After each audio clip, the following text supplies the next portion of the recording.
나오셨습니다. 우리 하나님께 감사와 영광의 말씀을 올리시기 바랍니다. 할렐루야.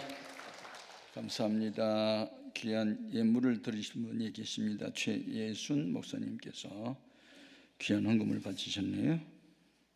또 황경숙 성도도 기도하십시다. 하나님 아버지, 먼저 귀한 연보로 하나님을 기쁘시게 합니다. 그 중심을 기뻐 받으시고 마음의 소원도 썼는데 믿음대로 소원대로 이루어지게 하여 주옵소서.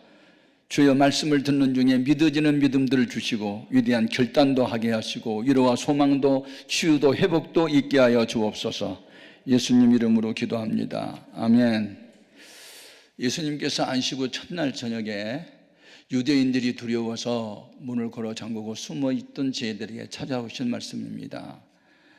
네, 우리 기독교는 사랑의 종교이고 그 사랑은 상대적 사랑이 아니고 절대적 사랑의 종교인데, 처음 여호와 하나님께서 인류의 조상 아담과 하와가 범죄하고 하나님이 두려워서 하나님의 낯을 피하여 동산 숲속에 숨어 있을 때, 그때 여호와 하나님이 찾아오셨죠. 그들이 여호와 하나님을 찾은 게 아니고 죄를 범한 그들은 하나님이 두려워서 무화과 나무 잎으로 치마를 만들어서 앞을 가리고 동산 숲속에 숨어 있을 때 여호와 하나님이 찾아가셨어요. 심판하러 찾아가신 것이 아니라 양의 가죽으로 옷을 지어 입혀서 일시적이고 햇볕만 나면 부서져 없어지는 무화과 나무로 만든 옷을 더 이상 입지 않고 가죽 옷을 지어 입히도록 하기 위해서, 또 어린 양이 피를 흘려 죽으심으로 그들의 죄 사할 수 있는 그런 길을 열어주시기 위해서 여호와 하나님이 찾아가셨습니다. 그래서 예수를 믿는 우리들에게 붙여진 이름이 처음에는 제자 믿는 사람들, 성도 이렇게 계속 이름이 바뀌어지다가 사도행전 11장에 가면 그 스데반 집사님이 돌에 맞아 순교함으로 사도들을 제외한 나머지 모든 성도들이 사방으로 흩어지게 됐죠. 신앙의 자유를 찾아서. 근데 그 흩어진 사람들에 의하여 세워진 교회가 시리아의 안디옥 교회입니다. 마치 영락교회가 6.25 전쟁 때 북한에서 내려온 피난민들에 의해서 세워진 교회인 것처럼 이 피난민들에 의하여 세워진 교회가 시리아에 있는 안디옥 교회였고, 이 안디옥 교회는 나중된 교회였지만 세계 선교를 시작하는 큰 교회로 발전하게 되죠. 성경에는 나중된 자가 먼저 된다는 말씀이 있는데 그 말씀대로 이루어진 교회입니다. 그런데 그 교회에서 환난과 핍박 중에도 성도로서 신앙을 지켰던 그들, 그리고 주님의 지성명령 땅끝까지 이르러 복음의 증이 되라는 그 말씀을 실천하는 그들을 가리켜 비로소 그리스도인이라는 이름이 주어졌다. 비로소가 뭐예요? 진즉 되어졌어야 할 일이 이제 와서 이루어졌다, 그 말이죠. 비로소는. 그러니까 예수 믿는 사람들에게 붙여진 이름이 다양하지만 그 중에 가장 최종적으로 붙여진 이름이 그리스도인, 그리스천이라는 이름이에요. 두 가지 뜻이 있어요. 그리스도에게 속한 자, 그리고 그리스도를 닮은 자. 이보다 더 좋은 이름이 있어요? 예수를 믿어도 예수 닮은 데가 없고 예수님의 마음을 갖지 않았다, 그건 가짜예요. 네. 열매를 보아 나무 안다겠는데, 열매는 언행심사, 우리의 마음에서 일어나는 마음과 생각과 말하는 것과 행동을 보면은 소속을 할 수 있잖아요. 아무튼 우리가 믿는 예수님은 찾아오신 분인데, 예수님이 누구십니까? 예수님을 도성인신했다, 영어로 말하면 인카네이션 했다는데, 하나님의 본체신데 사람의 몸을 입고 이 땅에 오셨다. 그분이 예수님이세요. 예수님 바로 하나님이세요. 태초에 말씀이 계시니라, 그 말씀이 하나님과 함께 계셨음에 그 말씀이 곧 하나님이시라. 그가 없이는 지어진 것이 하나도 없으니 창조주가 바로 예수님이세요. 관리자도 예수님이세요. 이름만 달라요. 그래서 예수는 사람의 인명, 천학 중에는 사람 이름이고 목사는 직명이에요. 그리스도는 직명이고 예수 그리스도 그러죠. 예수는 사람 이름이고 그리스도는 직명이에요.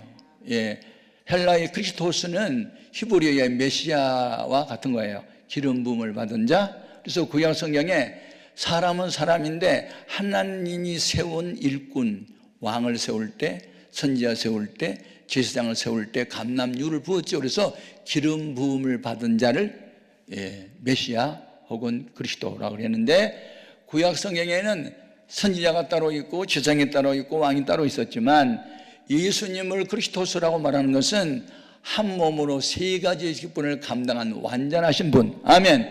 예수님은 선지자 중에 선지자, 왕 중에 왕, 제사장 중에 대제사장. 아멘. 예수님만이 유일한 구원자. 아멘, 아멘. 그래서 신구약 성경이 뭐냐? 예수님을 소개하는 책이에요.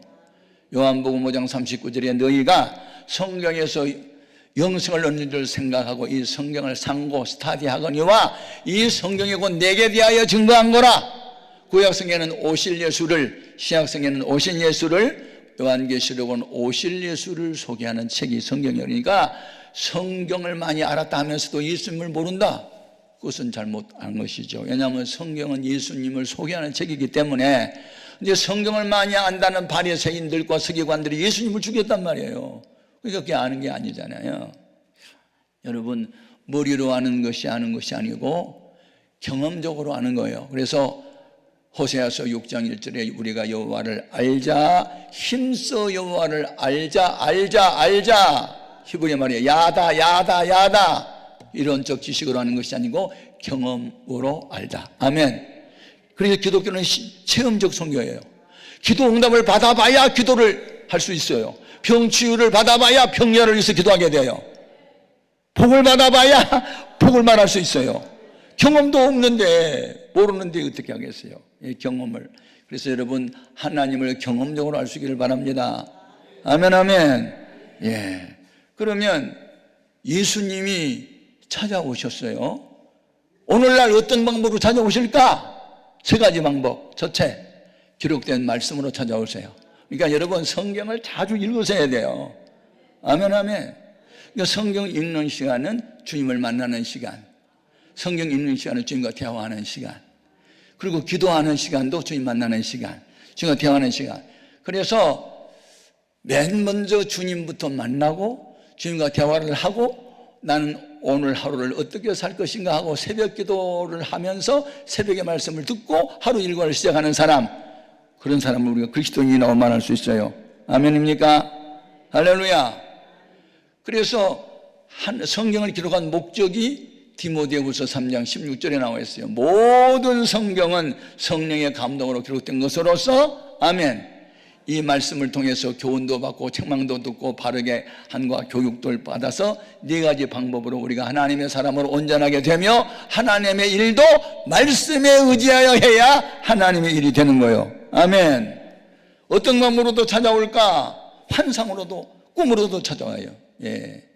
바울은 아시아 지역을 전도하려고 선교 마스터 플랜을 짜놨는데 기도 중에 환상 중에 마게도냐 사람 하나가 바다 건너편에서 나타나가지고 건너와서 우리를 도와달라고 환상을 보았어요. 아시아 지역의 선교보다 유럽부터 먼저 하라나 보다 하고 자기의 마스터 플랜을 접고 하나님의 뜻을 좇아 에게 바다를 건너 마게도냐로 먼저 가잖아요. 성령 충만 받아도 내가 어떤 계획을 세울 수 있어요. 그러나 하나님의 지시가 있으면, 환상이 있고 꿈을 꾸게 되고 하나님의 계시가 있으면 자기를 내려놓고 그 뜻을 따라야 될 줄로 믿습니다. 그래서 성령을 받아야 할 이유가 있어요. 그러면 항상 내가 어떤 일을 하려고 계획을 했다가도 하나님의 성령이 아니야 그러면 아니라는 쪽으로 가요. 한 번은 바울이 고린도 지역에 가서 전도를 해요.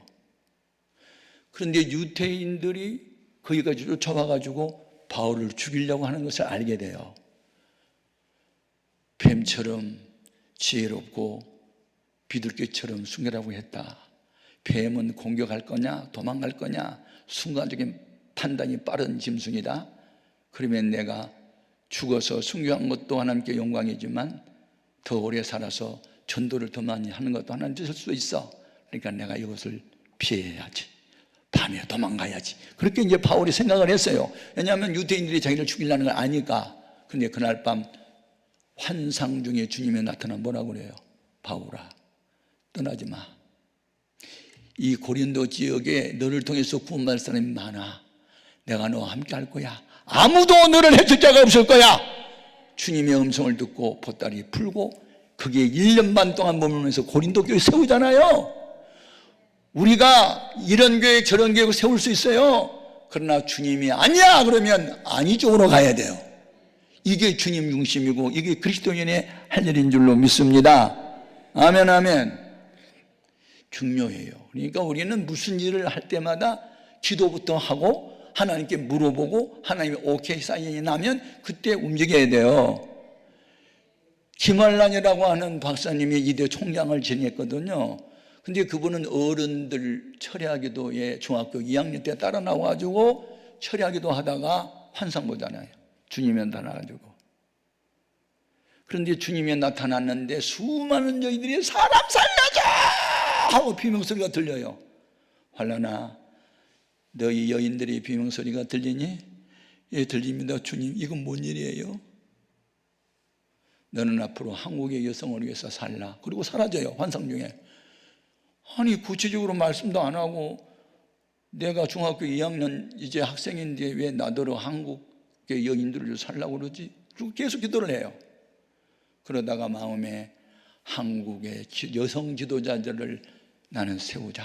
그리고 이대 총장 일을 했던 거고 하나님이 그를 수십 년 동안 이렇게 들어서다가 그가 죽음이 임박해 오자 무슨 예언을 해요? 여러분, 제가 죽거든 슬퍼 울지 말고 기쁨으로 천국 환송 예배라는 타이틀을 걸고 예배를 드려 주십시오. 그게 그분의 마지막 유언이잖아요. 그래서 김환란 박사님의 장례식은요 천국 환송 예배였어요. 그리고 기쁨의 노래를 불렀어요. 그분이 살아생전에 애창했던 그런 노래를 찬양을 불렀던 거거든요. 여러분, 내가 예일여고를 방문했을 때 정문이 딱 들어서는 그 동산에 돌에다가 써놨더라고요. 따라합시다. 최후의 웃는 자가 승리자다. 물론 미션스쿨이에요. 기독교 학교인데 그 글귀가 요 가슴에 팍 와서 뜨겁게 했어요. 최후의 웃는 자가 승리자. 스데반 안소 집사처럼 돌에 맞아 죽어가면서도 얼굴이 천사 얼굴처럼 밝게 빛나는 그 모습. 우리 큰처남이 지금 82세인데요 유재명이라는 안산 빛나교회의 개척 그때 멤버였어요. 그분이 평생 충성을 했거든요. 그래서 안산 빛나교회가 지금 수천 명 모이는 교회로 부흥했는데 그분이 우리 큰처남이에요.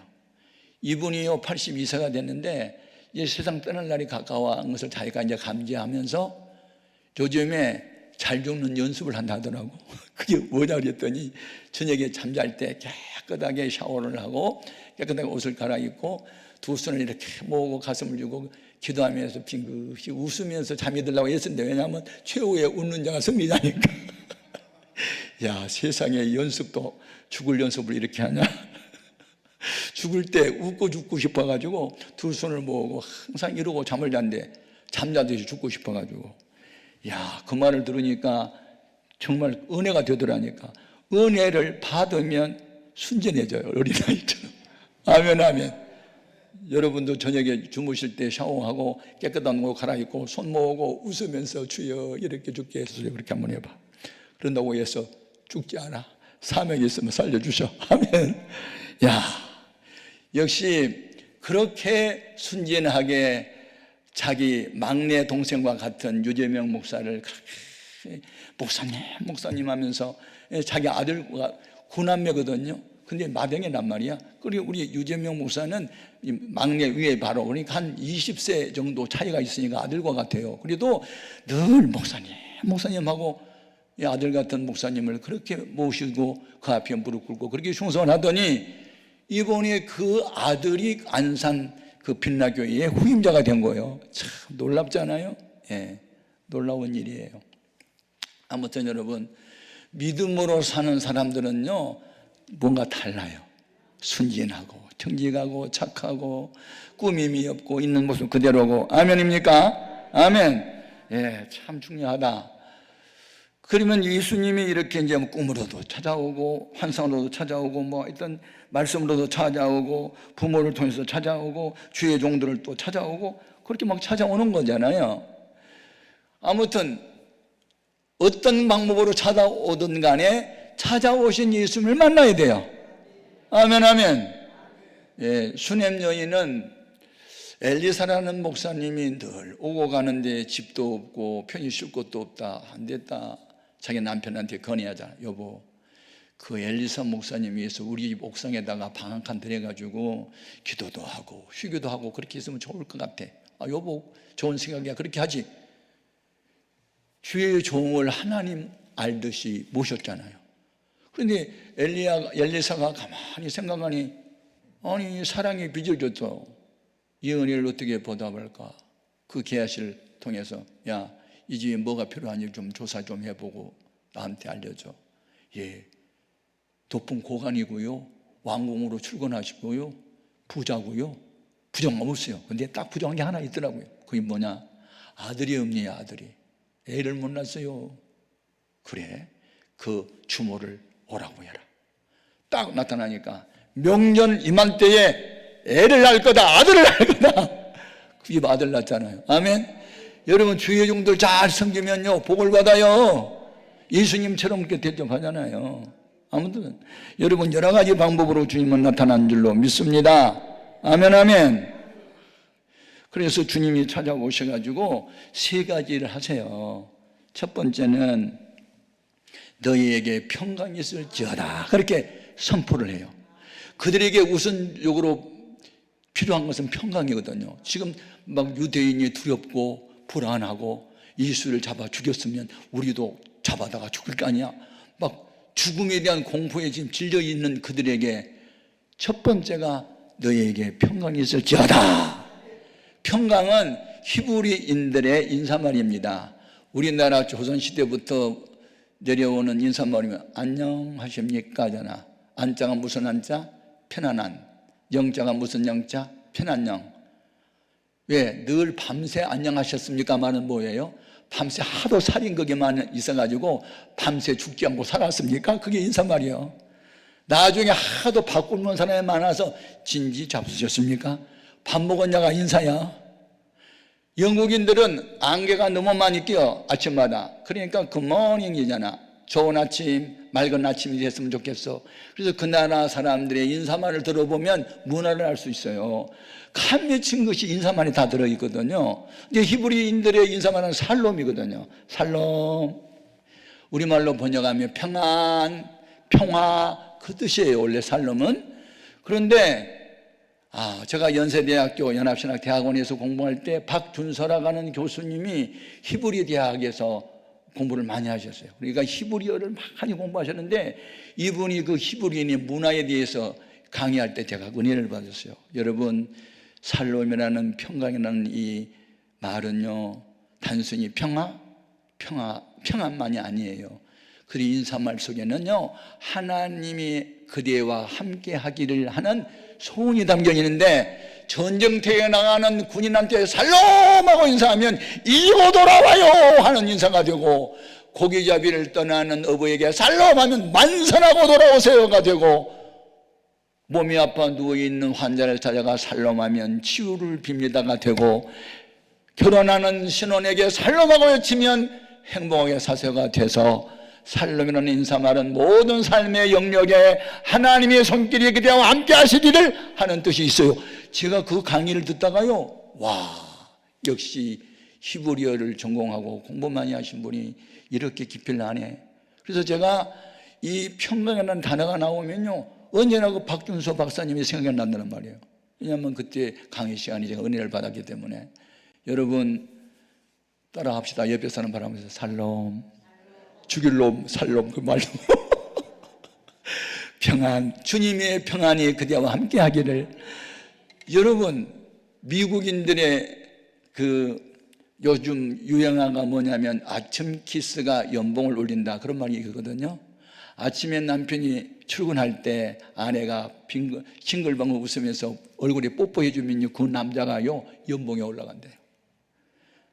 무슨 말인지 알아? 실컷 부부싸움하고 출근해봐. 교통사고나 다른 생각, 번뇌가 쌓이면요, 불안하면요, 남의 차가 받아버려. 브레이크를 밟아야 되는데 엑셀런트를 밟아버려. 불안할 때. 정서적 안정이요, 사고를 방지하고 정서적 불안이 사고를 유발해요. 모든 질병의 70%가 뭐예요? 신경성이잖아요. 마음이 기쁘고 즐겁고 기쁘고 즐거우면 이등병도 떠나요. 인사도 않고 가요. 저도 우울증 걸려봤거든요. 불면증 걸려봤거든요. 8개월 동안 잠 못 잤거든요. 63kg의 몸매가 52kg로 줄어들었거든요. 미쳐버리고 싶어도 미쳐지지 않고 죽고 싶어도 죽을 수가 없었거든요. 정신적인 병, 우울증이에요. 우울증이 뭔지 아세요? 우울해요.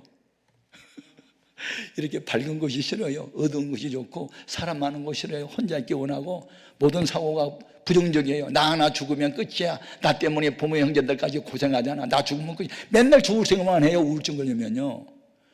그런데 성령을 받고 나니까 죽자가 살자로 바뀌더구만. 아멘, 아멘. 죽자를 거꾸로 읽어봐. 살자가 되지. 아멘. 예, 자살이 거꾸로 하면 살자가 되더구만. 아멘. 자살을 거꾸로 해봐. 살자지. 맨날 자살 생각했거든요. 그래서 제가 세코나레라는 수면제를 먹어도 잠이 안 오니까 모았잖아요. 40알 모아서 한꺼번에 먹고 죽으려고. 그런데 목사님이 와서 설교하는데 자살도 살인죄고 지옥 간다는 말에 얼마나 충격을 받고, 그래서 자살로 써놨다가 거꾸로 살자로 바꿔 읽으면서 목숨을 걸고 기도하다가 성령의 불을 받았잖아. 아멘. 그러니까 저는 극한 상황에 처한 때가 한두 번이 아니었어. 이 죽음과 삶의 이 기로에서 얼마나 갈등을 많이 하고 고민을 많이 하고 그러면서 주님을 만났기 때문에 인생 문제 해결자는 예수님밖에 없다. 아멘. 예, 평강이 있을지어다. 이 인상하여 너무 좋은 거예요. 더 이상 불안에 떨지 마라. 두 번째 목적, 내가 예언한 대로 살아났다. 자, 확인해봐. 옆구리에 손 넣어봐. 창자국 있잖아. 손 만져봐. 여기 못 박힌 손자국 있잖아. 예언 성취를 확인시키려고 온 거예요. 아멘입니까? 야, 주님이 그냥 오세요. 뭔가 주려고 왔는데 의심에 떨고 있는 그들, 예수님이 부활 얘기를 수도 없이 했는데도 지금 부활도 믿지도 않고, 그리고 불안에 떨고 숨어 있고, 이건 뭐예요? 그래서 확인시켜 주는 거예요. 내 손자국 봐봐. 창자국 봐봐. 내가 예언한 대로 살아났잖아. 여러분, 하나님 말씀은 예언의 말씀이니 이 예언의 말씀을 읽는 자와 듣는 자들과 그 가운데 기록된 말씀을 지키는 사람이 복이 있나니 이는 때가 가까이 왔습니다. 아멘입니까? 예언 성취를 위해서 오신 거예요. 예? 지금도 예언은 이루어지고 있어요. 2009년도에 미국에서 인기 있는 책이 하나 있었어요. 꿀벌 없는 세상, 열매 없는 가을. 예. 그 동부 이천동에 한강교회라는 교회가 있는데 내 매제 목사가 지금 현재 목회하고 있거든요. 내 매제 목사가 나한테 그 책을 하나 사다가 주더라고요. 한국말로 번역된 책을. 야, 여러분, 요즘요 꿀벌이 얼마나 많이 죽었는지 아세요? 얼마 전에 조선일보에 났더라고요. 저기 전라도 어디에 2,500평 사과 농장을 하고 있는 어떤 분이 벌이 와가지고 이렇게 꽃가루를 묻혀갖고 암술, 수술 뭐 이렇게 교배를 시켜야 열매가 맺히는데 벌이 없으니까 사람을 사가지고 붓으로 이렇게 찌르고 다니니 그 인건비가 얼마냐고. 벌이 없어요. 예. 지금 3분의 2 이상이 죽었어요. 그래, 왜 벌이 이렇게 죽어가나? 농약 때문에 많이 죽고요. 이 휴대폰 전자파 때문에 GPS가, 그러니까 방향 감각을 잃어버린대요. 집을 나가가지고 이 전자파의 방해를 받아가지고, 그래 GPS 이 방향을 잃어버리니까 못 찾아오는 거예요. 바깥에 죽어버려. 그러니까 인간의 과학이 발달하면 할수록 자연을 훼손하는 결과가 오고, 이 땅에 40만 종의 식물이 벌 도움으로 열매를 맺는데 벌이 자꾸 없어지면은 인간의 힘으로 그걸 교배시켜갖고 열매를 맺게 하려봐. 얼마나 힘들겠냐고. 그래서 여러분, 세상 종말의 징조가 지금 보이고 있어요. 땅에 묻혀있는 석유 한없이 있는 게 아니에요. 가스 언젠가 바닥나요. 주님 재림이 가까이 왔어요. 그래서 종말론적 신앙 가져야 돼요. 종말론적, 역사적 종말도 있지만 개인적 종말도 있잖아요. 나 언제 죽을지 모르잖아요. 항상 우리는 오늘이 내 마지막이다 생각하고 신앙생활해야 흐트러지지 않고 주님 앞에 바로 서지. 천년만년 이 땅에서 살 거 계획하니까, 그러니까 연보도 못 바치고 헌신도 안 하고 제멋대로 살고 그러잖아요. 오늘 우리는 초대교회 성도들이 그 종말론적 신앙 가졌거든요. 제가 제 아내하고 결혼을 하게 된 동기가 있어요.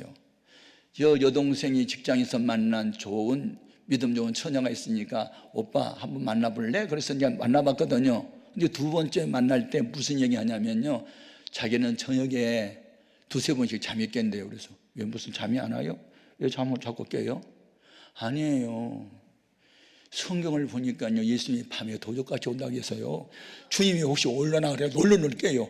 제가 그 말을 듣고 이렇게 순진한 여자가 세상에 어딨냐, 그리고 이렇게 성경적으로 믿는 사람이 또 어딨냐. 주님이 혹시 밤중에 온다고 그랬으니까 밤중에 일어나서 주님 맞으려고 잠을 설치는 이 정도의 처녀라면 목사 사모가 됐다! 그리고 내가 결혼하자 그랬잖아요. 내가 결혼하자니까 같이 살 수 있는 집이 있냐고 그래서, 집이 뭐야? 아파트가 한 채 있다고 그랬는데 내 거란 말 안 했어. 내가 우리 형님 집에서 살았거든 그때. 형님 아파트 내 아파트는 아니야. 근데 하여튼 아파트가 있다고 그랬어. 내 거란 말 안 했어. 그러면서 결혼했어요. 아무튼 너무 순전하잖아요. 밤에 주님 올까 봐서 두세 번 깬다고. 이야, 제가 그 말을 듣고, 그리고 오순절계통에 교회를 다녔거든요. 그러니까 방언하지 않은 사람은 성령 받지 않았다고 이렇게 말할 정도로 너무 사도행전적이고 성령파였어요. 기도 많이 하고 그냥 종말론적 신앙 가지고 천국을 그리워하고 막 이렇게 순진함이 있었기 때문에 그런 여자를 사모로 맞아서 제가 목회를 잘 할 수 있었고, 제가 부흥회도 할 수 있게 됐고, 뭐 예배당도 짓고 등등. 그렇게 해서 아내의 도움이 굉장히 컸어요. 하여튼 여자가 돕는 자잖아요. 남자를 돕기 위해서 여자를 만들었다고 그러니까 헬퍼로 돕는 자로 만들었는데, 아무튼 그런 도움이 됐어요. 아무튼 여러분, 브루스길라와 아굴라 부부가, 브루스길라가 여자거든요. 아굴라는 남자고. 그런데도 로마서 16장 3절 4절 보면은 여자 이름을 앞에 썼더라고요. 왜 그런 줄 아세요? 브루스길라 믿음이 아굴라보다 앞장섰어요, 영적으로. 그러니까 성경에 그 히브리인들의 사고를 팍 깨버린 거야. 여자 이름을 앞에 딱 세워놓고. 신앙의 세대주가 누구예요? 어린아이라도요, 먼저 성령 받고 말씀대로 사는 사람이 그 집안의 신앙의 세대주가 되는 거예요. 아멘. 때를 이어서 예수 믿는다고 그런 거 오래 믿었다고 자랑하면 안 돼요. 나중 믿어서 또 성경대로 믿는 사람이 앞서는 거예요. 아멘, 아멘. 중요한 거예요. 제가 이 찾아오신 예수님에 대해서 오랫도록 생각을 해봤어요. 그리고 그러면 나도 예수님을 닮은 목회를 해야 되는데, 찾아가는 예수님, 불안에 떨고 있는 낙심된 사람 찾아가, 예수 모른다고 부인한 제자를 또 찾아가, 그러면 나도 목회 그렇게 해야 되잖아. 늘 그런 생각을 했어요. 그런데 천막을 치고 개척을 하다가 교회가 이제 부흥돼서 한 80명 정도 교회가 부흥됐어요. 남의 집에 2층 30평을 얻어서 하고 있는데, 80명에서 100명 정도 모일 때 우리도 이제 땅을 사가지고 예배당을 지어야 되지 않겠냐 하고 막 기도를 열심히 하고 있을 텐데, 똑똑이 잘나니 제2집사라는 분이 이사 왔다고 하면서 등록을 했어요. 아내는 또 피아노를 다 잘 치고 다른 데서는 남성교회 회장도 했다고 그러고, 그래서 좋은 일꾼 보내서 감사하다 했는데, 몇 개월이 지난 뒤에 오후 한 3시쯤 윤아무개 여자 집사님이 전화가 왔어요. 목사님, 우리 왜 큰일 났어요. 아들 났으면서 울어. 그래서 울지 말고 말해 무슨 일이에요? 그랬더니 오늘요, 그 장 집사 집에요, 재직 회원들 20여 명 다 모였거든요. 왜 모였어요? 아니 뭐 자기 아들 세 번째 아들 첫돌 잔치한다고 그래서 나는 목사님 모시고 예배 드릴 줄 알고 다 모였거든요. 그때 목사님만 쏙 빼놓고 우리 재직 회원들만 다 불러 모았더라고요. 그래가지고 아니 목사님은 안 오실 때요. 아니 목사님은 그냥 안 오신다고. 우리 식사부터 하고 그 다음에 내가 여러분을 모이게 한 이유를 말씀드리면서 밥을 먹었거든요. 밥을 먹고 난 뒤에 보니까 쪽지 하나가 나오더라고요. 이렇게 읽으면서 내가 이 교회 와서 보니까 이 교회가 잘못됐다고 하는 것들이 있다. 그러니 이거 고쳐야 된다. 그리고 연설을 시작했어요. 그런데 그 여러 가지 조항이 있었는데 전화로 다 말씀을 못 드리겠고요. 아무튼 수석대책위원이 오늘 세워졌어요. 남자 집사 세 분이 저녁 예배 후에 목사님 찾아가서 건의한대요. 건의를 해가지고 안 들어주면 다 나간대요. 목사님 어떠면 좋아요. 우리 교회 큰일 났으면 막 우는 거야. 그래서 아 그래요? 염려하지 마세요. 하나님의 교회는 하나님이 아시지 뭘 걱정해요. 알았습니다. 그리고 이제 전화 끊었어요. 밤 예배를 마치고 이제 이분들이 온다는 얘기를 들었으니까 기다리는데 안 와. 밤 12시가 되니까 이제 왔더라고요. 초인종을 띵동땡 반갑게 맞이하고 우리 집사람이 또 커피를 대접하고 목사님 건의드릴 것이 있어서 왔습니다. 뭐요? 한번 말해보세요. 제가 이 교회 와서 보니까 교회가 아닙니다. 그래 뭐예요 그럼요? 무슨 교회가 이래요? 틀렸어요 다들요. 뭐가요? 말해보세요. 뭐가 틀렸는지. 저는 성경대로 목회하려고 애를 쓰고 있는 중인데 하여튼 말해보세요. 예, 지난번에 재직이 했잖아요. 예, 했는데 재직이 때 보니까는 아니야 교회 돈으로 신학교 등록금을 대줬더라고요. 그럼 왜 그러세요? 우리들이 헌금 낸 거 가지고 목사님 마음대로 신학생 도와줘도 되는 거요? 막 그래. 그 신학생 누구냐면 유재명 목사야. 우리 천암 안산 빛나교회. 이 안산 빛나교회 유재명 목사가 청년 때 회사를 8년을 다니다가 퇴직을 했어. 수백만 원 퇴직금을 받았어. 하나도 남김없이 다 갖다 바쳤어. 너무 고맙더라고. 오갈 데 없는데 교회 뒤에 천막을 쳐놓고 거기서 잠을 자며 목회자가 되겠다고 그래서 ABB도 있고 그러니까 이 교회가 사람 키우는 건데 이런 사람 신학생으로 키워야지 하고 유재명 목사 등록금은 대줬더니 그것이 이제 문제가 됐다고 그래. 그래서 그래요. 거기 ABB가 있고 또 그렇게 헌금도 많이 하고 한 푼도 돈도 없고 오갈 데도 없이 그렇게 바쳤는데 교회가 사람 키워야 되죠. 뭐 잘못됐나요? 그러면 알았어요. 둘째. 근데 왜 사모님은 설쳐요? 우리 집사람 좀 설치거든. 왜 사모님이 신방 다니고 전도 다니고 막 그래요? 집에서 빨래나 하고 청소나 하고 가만히 있지 그러는 거예요. 성경에 목회자 사모는 빨래나 하고 집안 청소란 말이 어디 있어? 개척하다 보니 일꾼이 없으니까 애 둘러오고 전도하러 가고 교회당 청소 다 하고 신방하고 다 부부가 다 직장 가는데 그럼 신방대원 없으니까 내가 우리 집사람 데리고 다니면 어떻게 왜 그렇게 말씀하시냐고. 일꾼 없는 교회에 사모님이 참 수고가 많네요. 그렇게 위로를 하고 격려를 해야지. 그게 무슨 죄 짓는 거냐고. 그러니까 이제 자기들이 원하는 대로 하나도 안 들어주냐 내가. 그러면 목사님 여러 가지 물어볼 게 많지만 한 가지로 물어볼게요. 물어보세요. 교회 정치가 민주정치입니까? 독재입니까? 그래서 둘 다 아니에요. 둘 다 아니라는 게 무슨 말이에요? 다른 목사님은 다 교회가 민주정치래요. 민주주의가 다 교회에서 나왔다 그러는데 왜 목사님 아니라고 그러세요? 그럼 모세가 민주주의 했습니까? 무슨 말씀이에요? 아니 12명 정탐관 보냈는데 10명은 가만 가지 말자고 그러고 2명만 가자고 했으면 민주주의의 원칙의 하나가 다스결의 원칙인데 그리 12명 중에 10명이 가지 말자고 했으면 안 가야 그 민주주의잖아요. 그것은 구약 성경이지요? 구약 성경이요. 그럼 신약 성경에 예수 누가 죽였어? 많은 사람이 예수를 십자가에 못 박아라 하는 사람이 많았잖아. 민주주의가 예수 죽였어. 그럼 목사님 무슨 정치하는 거예요? 독재 안 해. 독재는 자기 하고 싶은 대로 하는 거야. 그럼 목사는 무슨 정치하냐? 나는 신주주의 한다. 신주주의가 뭐예요? 하나님이 가라사대 그러면 아멘하고 따라가는 거다. 내가 성경적으로 잘못된 것만 지적하라.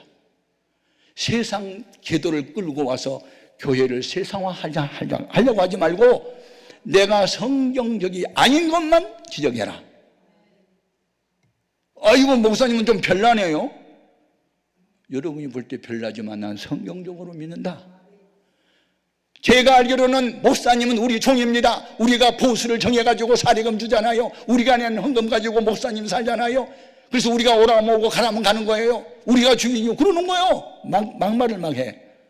나는 한 번도 당신들의 돈을 가져본 일이 없어. 당신은 하나님께 헌금을 했었고 하나님께 헌금한 돈 일부를 내가 사례금으로 받은 것뿐이야. 그러면 앞으로 우리 말 안 듣겠습니까? 안 듣죠. 누구 말 듣습니까? 하나님 말씀 듣죠. 알았어요. 알아서 하세요. 우리 갑니다. 갔어. 갔는데 세 사람만 간 게 아니야. 80명 교인 중에 40명 똑똑이 잘나니까 다 가버렸어. 못난이 바보들만 40명 남았어. 교회가 부흥되려고 할 때 오는 진통이었어요. 그들이 갈 때 멀리 가지 않았어요. 우리 30평 예배당 바로 옆에 건물 60평짜리가 있는데 그걸 얻어가지고 시골에 있는 자기 삼촌 시골에 100명 교인보다 서울에 20명 교인이 훨씬 나아요. 사직서 쓰고 와요. 그러니까 또 그분 사직서 쓰고 왔어.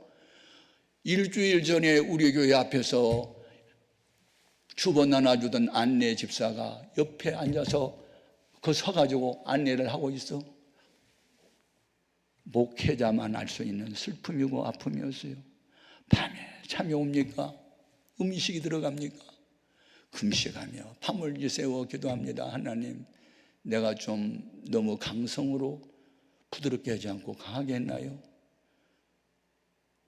어떻게 하면 좋아요? 어떻게 하면 좋아요? 날마다 울었어요. 교회에서. 네? 그런데 몇 주가 지났는데 소식이 들려와요. 목사님, 그 새로 생긴 그 교회 있잖아요. 이름이 낙원교회에서 즐거울 낙자, 동산원자, 즐거운 동산인데 대판 싸웠대. 오늘 왜 싸웠대? 새로 모신 목사님 사례금 때문에요, 의견 충돌이 양립이 돼가지고 대판 싸웠대요. 말로만 싸운 게 아니고 주먹질도 왔다 갔다 했대요. 더 주자, 그만 주자, 지금 시작하는 교회가 그렇게 많이 해주냐, 싸웠대요. 아이고 그래요? 우리는 그냥 축복기도나 합시다. 그러고 말았어요. 그런데 우리 집사람이 어린아이를 이렇게 업고 다니면서 전도해가지고 우리 교회에 집사된 분이 계셔. 근데 그때 당시에 우리 교인 중에서 제일 부자였어요. 남편은 두산그룹이라는 대회사의 임원이었고 큰 집을 갖고 있고 애들은 학교를 가고 혼자 집에서 이제 노는 아주머니였는데 우리 교회 집사가 됐어요. 근데 그분은 그 제2집사님의 쇠뇌에 걸려들어가지고 그곳에 가긴 했는데 그분들이 싸우는 모습을 보니까 성경적이 아니고 완전히 인간적이고 너무 지나치고 깡패도 그런 깡패가 같고 너무 불량배들만 모인 것 같아가지고 상처를 받고 교회를 안 다니기로 결심을 했대. 아니 무슨 결심이 그런 결심이 있어? 교회를 안 다녀버리기로 했대. 그리고 아무 교회도 안 다니고 집에서 있다는 소문을 내가 들었어요. 그래 새벽에 나가서 기도했어요. 그 김 집사님이 교회 안 나가기로 결심을 하고 상처를 받고 교회 안 다니는데 어떻게 하면 좋겠더니 너 예수 닮게 있어 기도하잖아. 예수님은 예수 모른다고 부인하고 죽을지언정 예수 모른다고 줄 따르겠다고 했더니 베드로도 지금 다시 찾아가서 만나고 그랬는데 예수님 닮으려면 너 그 사람 찾아가야지. 찾아가. 여러분 자존심은 허락하지 않았어요. 나를 마귀 대장이라고 말하고 별난 목사라 그러고 나쁜 놈 새끼라 그러고 이렇게 막말을 하고 이런 사람들을 내가 찾아가? 나 자존심 있는데 너 자존심으로 살아? 자존감을 가져야지. 자존감. 주님 닮은 사람. 자존감. 막 내 입에서 자존감이 나왔어. 그리스도인, 그리스도에 속한 자, 주님 닮은 자. 그럼 찾아가야지. 기도하다가 신방대원을 누구를 데리고 갈까 하다가 다른 사람 데려가면 오히려 더 상처가 될 것 같아서 수치도스럽고 그래서 우리 집 사람 둘만 가기로 약속을 했어요. 그래서 어느 날 오전 10시 반쯤 그 집가 초인종을 띵동땡 눌렀더니 누구세요? 하고 이제 혼자 집을 짓고 있다가 받아요. 천학중 목사입니다. 그랬더니 아니 목사님 왜 오셨어요? 초청도 안 했는데 왜 와요? 나 신방 안 받아요. 나 교회 안 다니기로 했어요. 가세요. 그리고 또 끊어버려. 그래서 다시 눌렀어. 띵동땡 띵동땡 안 받아. 띵동땡 띵동땡 띵동. 아니 목사님 이렇게 구창하게 그러세요. 안 받겠다는데 왜 이렇게 강제적으로 눌러요? 가요! 그러더니 수화기를 다시 걸리면 또 띵동땡에서 또 날 것 같으니까 아예 풀어갖고 마당 여기 방 안에다 내려놔 버렸네. 아무리 눌러도 소리가 안 나네. 예, 한 번 제가 목표를 정하면 끝까지 하는 사람이요. 돌아갈 것 같아? 여보, 담이 너무 높아서 못 뛰어넘겠네. 당신 허리 좀 빌리자. 당신 이렇게 벽에다가 이렇게 좀 엎드려봐. 내가 당신 궁둥이 받고 좀 올라갈게. 그래가지고 우리 집사람 이러고 있는데 궁둥이를 받고 허리를 받고 내가 담을 뛰어넘었어. 그래가지고 대문을 딸딱 땄어. 대문 딸고 삐걱 소리가 나니까 안에서 있다가 얼른 현관문을 잠가버려. 그때가 6월 달이에요. 그러니 아무리 흔들려도 속에서 잠가놨으니 문이 안 열려. 뭐 목사 맞아요? 절도요? 강도요? 왜 남의 집에 담을 뛰어넘고 이 난리요? 막 그러면서 막 고함을 지르면 경찰 뭐 부른대. 아유 내가 지금 신방 왔구만은 뭐 경찰을 왜 불러? 빨리 문 좀 열어보세요. 안 열어요! 돌아가요! 막 그래. 그런데 보니까 안방이 이 문은 닫아놨는데 잠궈 놓지를 않은 것 같아. 창문을 열었더니 열리더라. 그래서 내가 구두를 들어 팽개치고 창문으로 뛰어 넘어갔어. 가지고 안방을 거쳐서 마루로 나가지고 현관문을 땄어. 그러니까 막 새빠르게 질려가지고 뭐 이런 사람이 있어, 이런 사람이 있어. 막 그리고 뒤로 물러나. 아이고 내가 사랑한 거 찾아왔어. 괜찮아. 그리고 문을 닫고 여보 들어와. 2차 관문 통과. 그리고 이제 들어갔어. 집사님 예배 드려요. 싫어요. 무슨 예배는 예배예요. 안 드려요. 아 예배 드려요. 아 드리고 싶으면 둘이나 실컷 드리고 가세요. 저는 예배 안 드려요. 벽을 향해서 앉아버려. 이러고. 그러니 뒤통수에다 대고 예배를 들 수가 없잖아. 주님 난감합니다. 이럴 때는 어떻게 하면 되죠? 야 돌아와 찬송했잖아. 돌아와. 뒤통수에다 대고 돌아와 집을 나간 자여 하고 막 며칠 계속 불렀더니 계속 시키대고 뭐 앉아있어. 다 한 번 불렀어. 그래도 안 돌아 앉아. 두 번째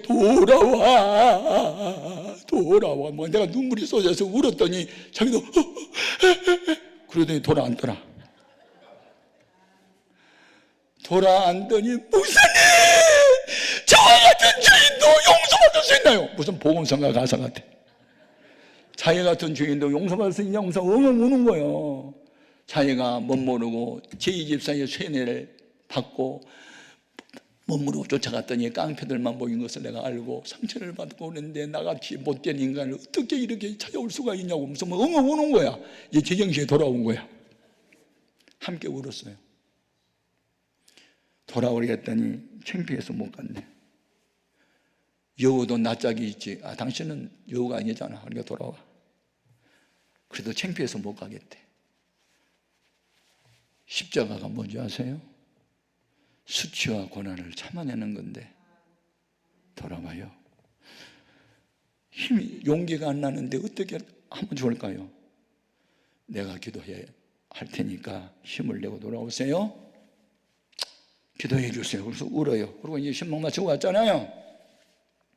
이분이 신방을 받고 우리 돌아온 뒤에 얼마나 혼자 많이 울었는지 나중에 들은 얘기인데 종일 울었더라. 종일 울었대요. 그냥 나같이 못난 인간을 담을 뛰어넘고 창을 뛰어넘어서 와? 이게 뭐야? 이것은 사랑이야. 적극적인 사랑이야. 아파오 사랑이야. 주님 사랑이야. 이런 좋은 목사님을 내가 배반하면 안 되지. 그러면 어떻게 은혜를 갚을까? 그때 우리가 이제 땅을 사려고 준비하고 기도할 때거든요. 방법은 땅을 사는데 큰 도움을 드려야 되겠다. 그리고 이제 혼자 생각을 한 거예요. 성령님 이런 생각이죠. 그날로 이분이 3일 단식이 들어가요. 나중에 들은 얘기예요. 남편이 들어오면 자기가 배가 고파서 먼저 식사했다고 그러면서 남편 맘만 주고 3일을 굶고 금식을 마치고 난 뒤에 남편 앞에 무릎을 꿇었어. 당신이 왜 갑자기 무릎을 꿇고 난리야, 무슨 일이야 그랬더니 당신한테 내가 하고 싶은 말이 있다고. 그러면서 교회가 되어진 자초지종을 다 이야기한 거야. 그리고 이렇게 좋은 목사님을 내가 마음을 아프게 했는데 우리가 지금 땅을 살려고 준비기도 하는 중에 이런 큰 시험이 왔어요. 그러니 우리 교인 중에 우리 집이 제일 부자예요. 이렇게 큰 집을 가진 사람이 우리밖에 없고요. 저당 설정 안 되는 집이 또 우리밖에 더 있어요. 그러니까 여보, 우리 교회가 지금 부흥이 되고 있으니까 우리 집을 저당 설정하면 땅을 200평 사는데 결정적인 도움이 될 수 있으니 당신을 허락해 달라고. 그러니까 남편이 뭐라는 줄 아세요? 바치지만 마, 빌려만 줘. 그렇게 한 거예요. 그래가지고 빌려만 주고 바치지는 않기로 하고, 그랬을 때 그것을 은행에 저당 설정하고 돈을 빼다가 200평의 땅을 사는데 결정적인 역할을 했어. 우리 교회 권사님이 됐고 그 남편도 교회 나와서 집사가 되고 그 딸도 나와서 지금 다 집사가 되고. 그때 내가 깨닫는 게 있어요. 자존심으로는 할 수 없었지만 자존감으로는 가능했다. 인간의 방법은 불가능했지만 도덕도 윤리도 초월한, 탐을 뛰어넘고 창을 뛰어넘는 것은 도덕과 윤리상 그렇게 하면 안 되잖아요. 그렇지만 적극적인 사랑 때문에 내가 탐을 뛰어넘고 창문을 뛰어넘는 이 열심이 결국은 이 사람 하나를 회개시켰고, 한 사람 회개하고 돌아옴으로 100사람이 감당 못할 일을 혼자서 감당했으니, 그러면서 새 예배당을 질 수가 있었던 거예요. 아멘입니까? 이 찾아간다. 사랑은 두 가지예요. 하나는 기다리는 거거든요. 아버지 재산을 몽땅 가지고 먼 나라로 가버린 허랑방탕한 둘째 아들, 아버지는 기다려요. 날마다 문을 열어놓고 집 나간 자식 돌아오기를 기다려요. 그게 사랑이었어요. 그러나 양 한 마리를 잃어버린 선한 목자는 이런 양이 올 수가 없기 때문에, 양은 길을 잃어버리면 자기 집을 찾아올 수 없는 것을 알기 때문에 목자가 찾아 나서잖아요. 기다림도 사랑이고 양을 찾아 나서는 것도 사랑이야. 다 사랑이야.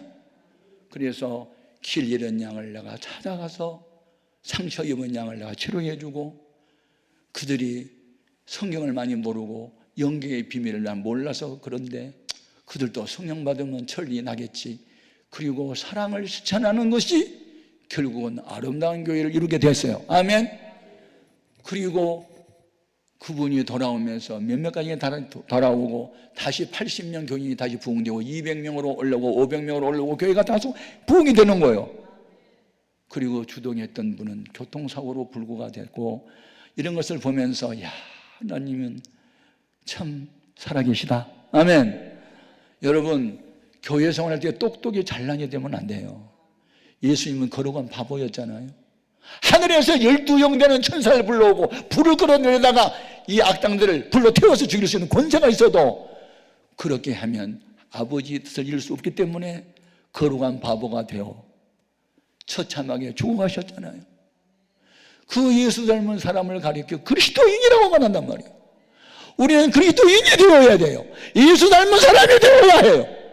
예수의 모습으로 찾아가야 돼요. 이런 양을 찾아가야 돼요. 진리를 찾아가야 돼요. 적극적인 사랑으로 끌어내야 되는 거예요. 그런 경험을 하다 보니까 담대함이 생겨. 어떤 거역한 자라도 회개하면 성녀가 될 수 있으니 참자, 기다리자. 그리고 그들은 비록 나를 욕할지라도 나는 끊임없는 사랑으로 도전하자.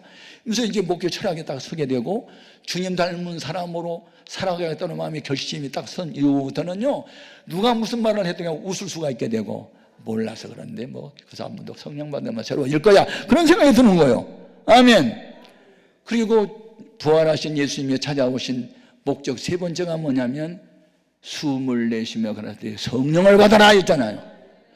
여러분, 성령 받기 전의 모습은 그렇게 환경에 약했고 상황에 약했고 죽음이 두려웠는데 성령을 받고 난 뒤에는 예수의 이름으로 당한 고난을 영광으로 생각했고 기쁨으로 생각했고 감옥에 갇혀서도 깊은 잠을 잘 수 있었고 예수의 이름으로 다시는 전도도 하지 말고 가르치지도 말라고 협박을 해도 기뻐했던 그 모습은 성령 받은 이후의 사건이었거든.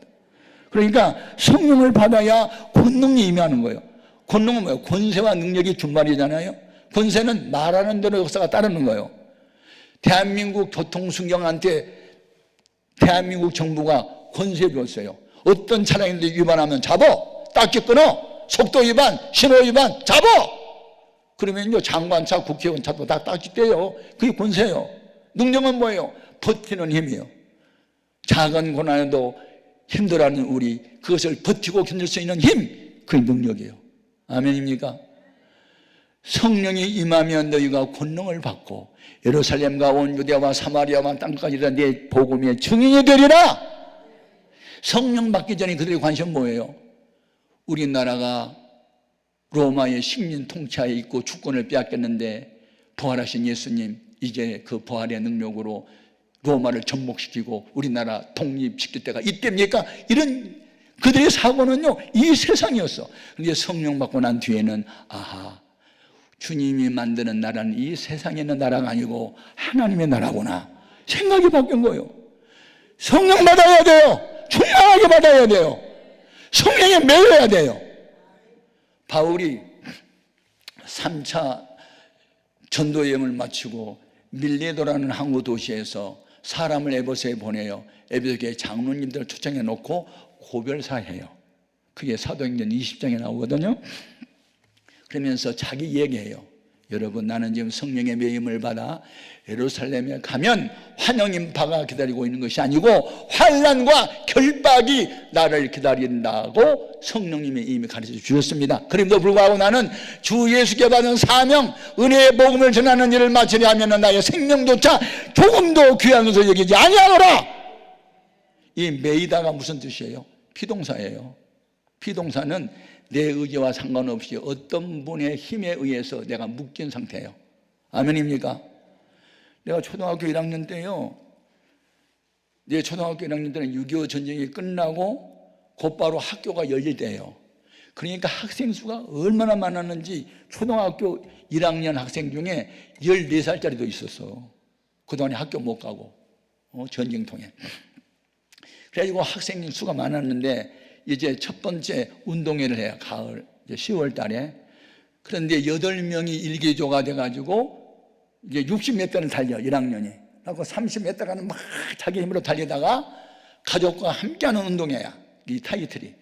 그러니까 니네 가족 중에 일가 친척 중에 다른 박질 제일 잘하는 사람 30m 전방에 니네 줘 미리 인쇄해서 줄 테니까 그때 그 시간 되면 거기서 대기하고 있다가 30m쯤은 니네들이 달리고 나머지 30m는 니네 가족 중에 다른 박질 잘하는 사람 손잡고 같이 뛰는 거야. 그게 그 경기였어요. 근데 8명이 뛰는데 내가 30m 갈 때 사동으로 갔어. 그런데 그 30m 전방에 우리 외삼촌이 기다렸어. 1m 190의 키에 100m를 11초에 달리는 준족 야구 선수 우리 외삼촌이 내가 사돈 오니까 나를 딱 잡더니 들고 뛰어. 그런데 1등으로 골이 냈어. 공책 내가 3번 탔어. 내 힘이 아닌 외삼촌의 손에 잡혀서 마찬가지야. 나는 비록 약해도 강하고 운동하신 하나님의 손에 잡히면, 성령의 손에 잡히면, 예수의 손에 잡히면 의의 병기 돼. 평화의 도구가 돼. 축복의 통로가 되는 거야. 아무리 나 혼자서 몸부림쳐봐도 인간의 힘만으로는 어찌할 수 없어. 주만 의지합니다. 성령님만 의지합니다. 그래서 주님이 숨을 내쉬며 가라사대 성령 받아라 말한 거예요. 아멘입니까? 성령 받아야 돼. 충만함을 받아야 돼. 그래서 성령이 날 끌어줘야 돼. 성령님은 말씀의 저자요. 그래서 사도행전 18장 5절에 사도 바울이 말씀에 잡힌 바 됐다. 빌립보서 3장 12절에는 예수님의 손에 잡힌 바 됐다. 사도행전 20장 22절에는 성령님께 매임을 받았다. 자, 매이다, 잡히다 다 비동사요. 매임이 아니에요. 나보다 능하고 강하신 분이 손이 나를 붙잡아 주면 나도 함께 강하고 능한 자가 돼버려. 동화가 돼가지고. 아멘. 나는 걸음이 느려서 4등으로 달렸지만 외삼촌이 걸음이 빠르고 힘이 세니까 1등으로 달려간 것처럼 내가 약해도 성령님의 강하신 손이 잡히기만 하면 그런 의의 병기가 된단 말이에요. 그래서 우리 기도 제목이 뭐냐? 주님, 성령 충만 받게 하소서. 성령에 매이게 하소서. 내 계획이 아닌 성령님의 계획에 나는 따라갈 뿐입니다. 말씀만 하시면 나는 순종할게요. 이게 신앙생활이야. 아멘입니까? 우리가 비록 약해도 주님은 강하셔요. 우리는 무지무능하지만 주님은 전지전능하신 분이에요. 성령님은 예수님의 영이요 그리스도의 영입니다. 하나님의 영입니다. 성령이 오셔야 합니다. 힘으로 능으로 아니 되나 전도도 안 돼. 성령이 와야 돼. 교회 부흥 성장 성령으로 돼. 우리 개인의 신앙의 인격 성숙 성령으로만 돼. 되게 하신 성령님 오시옵소서. 되게 하신 성령님 내게 오시옵소서. 내게 오시옵소서. 내 마음과 생각을 사로잡아 주소서. 내 모든 삶을 지배하여 주옵소서. 성령의 매임 받기를 원합니다. 그래서 주님이 성령 받으라는 이 명령을 듣고 그들이 성령 받고 열흘 동안 기도하다가 성령 받고 능력을 받아서 주님이 하셨던 3대 사역을 그들도 하잖아요. 복음을 전파하고 하나님 나라의 비밀을 가르쳐주고 병약한 사람을 고치는 역사, 죽은 자를 살리는 일들을 지혜들이 하잖아요. 자기가 하는 게 아니에요. 그들과 함께하는 성령님이 함께하니까 가능했다는 거예요. 주님, 되게 하신 성령님 오늘 낮에도 우리에게 오셔서 나는 비록 약하지만 강하신 주님의 손에 잡힌 바 돼 성령님께 사로잡힌 바 돼서 하나님의 뜻을 이루는 삶을 살게 하여 주옵소서. 주의 이름을 세번 부르고 크게 기도합니다. 주여, 주여, 주여. 아버지, 힘으로 능으로 할 수 없습니다. 오직 성령의 능력만으로 가능합니다. 오셔서